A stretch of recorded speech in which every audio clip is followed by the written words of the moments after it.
you get the email for The Last Jedi. That's got to be an incredible email to get, like we were saying.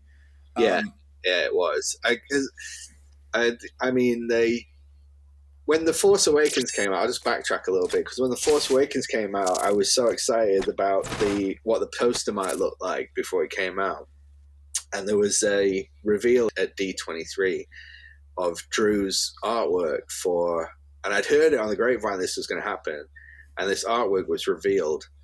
And it's like, this must be the teaser poster, for the main poster, and he must be working on the main poster, And so in my head, I was just like looking forward to seeing the next poster, the main poster. And then when it got revealed, then it was a photo montage, which had it had the vibe. It had a vibe, but it wasn't the same. It was a different vibe for me.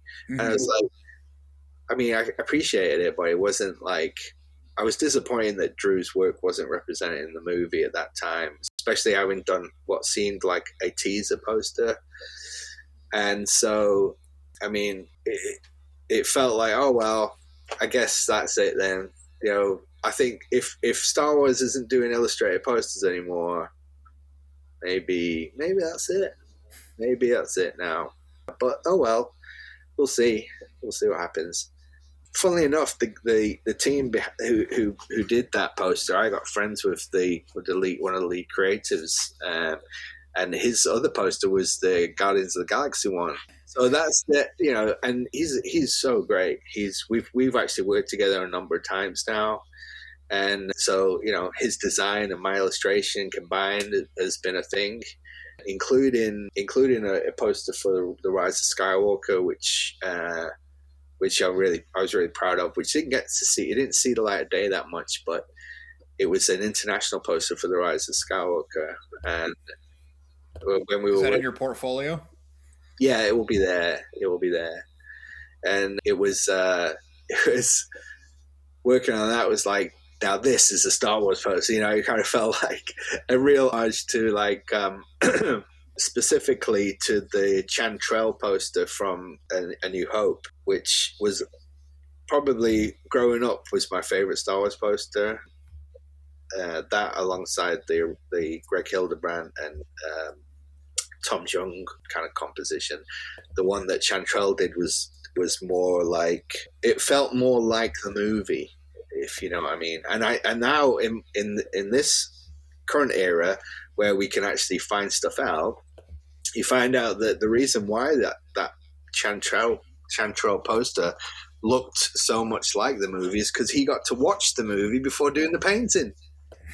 And so, that was a revelation. Also, Chantrell, the artist who did that poster, is from Manchester, which is where I was from. So that was pretty cool. Yeah.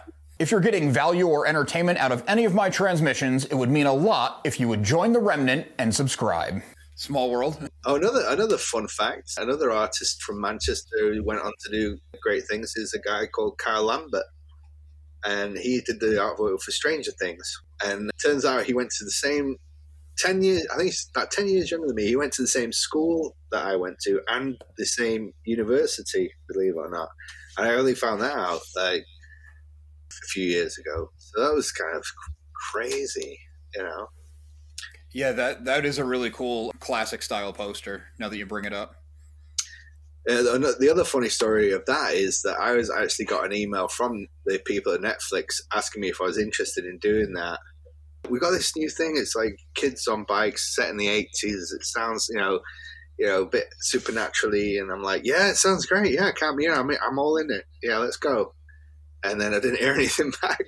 And then when it did come out, I was like, oh, that was that thing. So that's happened a lot, where you get inquiries and then you're like, yeah, I'm interested in doing that. And then you don't hear back from them for some reason.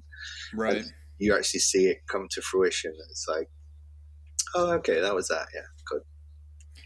When you see stuff like that, do you instantly think of how you would have done it, what your version would have been? Yeah. Yeah. I have a very high bar when it comes to like what I like. I don't like I don't love everything. You know, I have a very kind of, you know, I don't buy off everybody. There's only certain people I might go, you know, I really like that. And that's rare for me. It's really got to speak to you. Yeah, it really does. Yes. And especially now, the alternative movie poster kind of thing that's been happening for the last 10 or 15 years, really, has opened up to so many artists. I mean, it's kind of mind blowing how many artists want to do movie posters now. Whereas when I was at university, nobody cared. It's like it came all the way back around again. Yeah. I remember saying that to Drew in an email once, because you know he was like, you know, it's I'm the last one. There's no one else doing it, and really, and I just kept saying to him, I remember saying it. It's going to come back around. It's like everything sort of like it comes full circle, and then it's like it's back in the mainstream again. And then, you know, it did. You know, if I'd have been a betting man, I should have probably put money on it, but you know, I didn't. Right.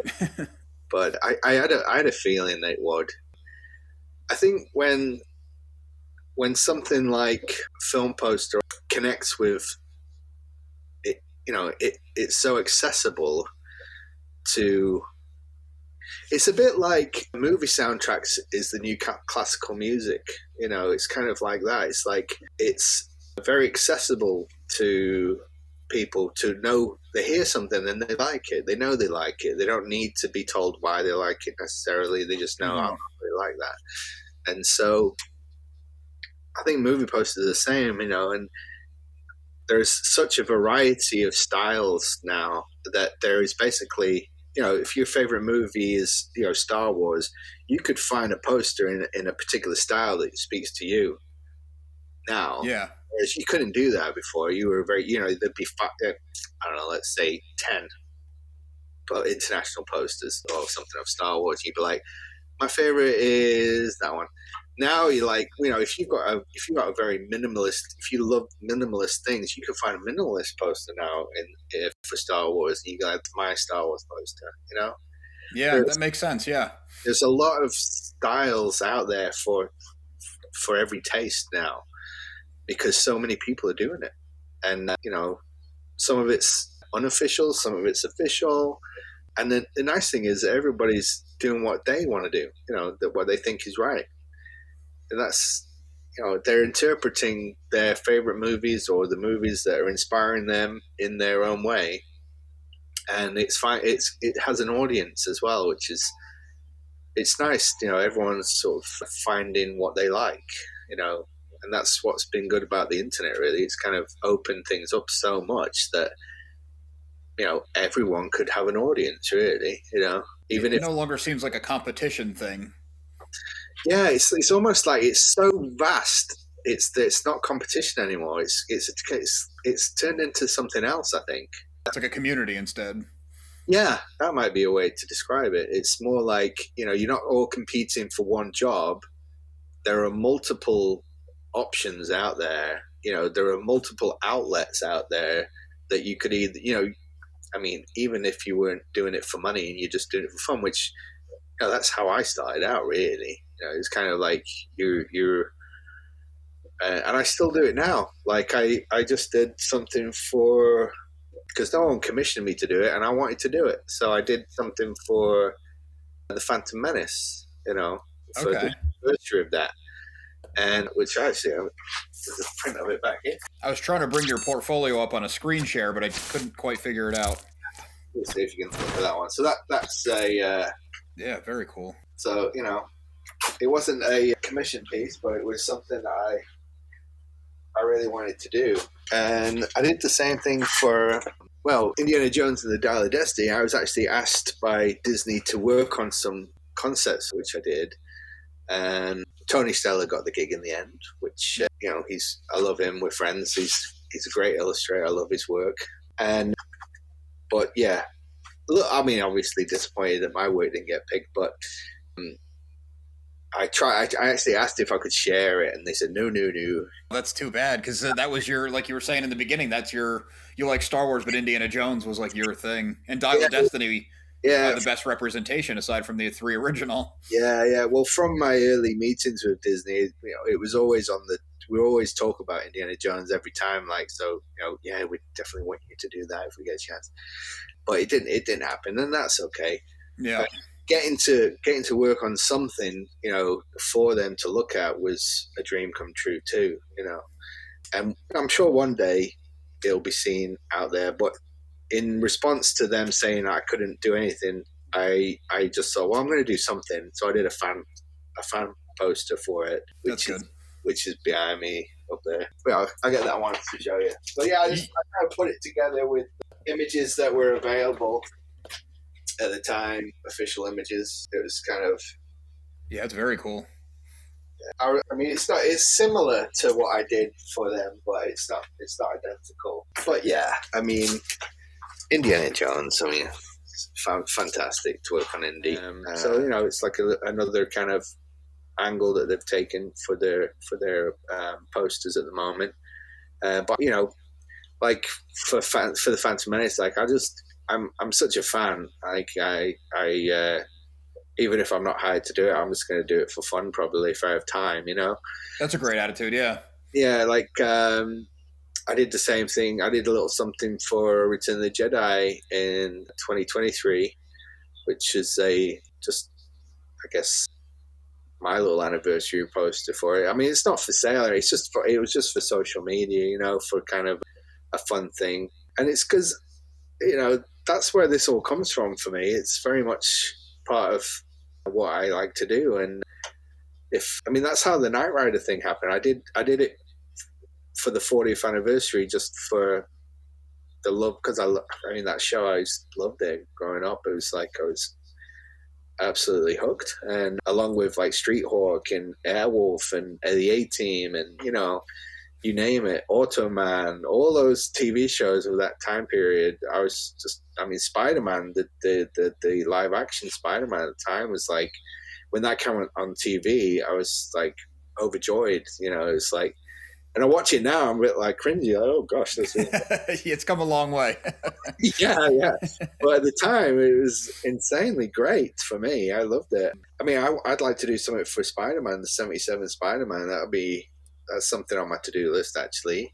But yeah, all those shows. But yeah, the Knight Rider thing, I did that just because I'm a fan, and I did it for just to put out there as for fellow fans to hopefully like.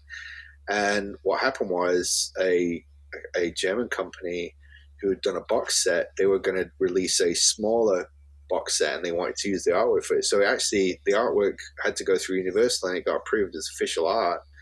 And without any changes, they were just happy with it. And so it became, the box art for the box set. I mean, that's how things can happen sometimes. And that's, it's like a Field of Dreams, if you build it, he will come.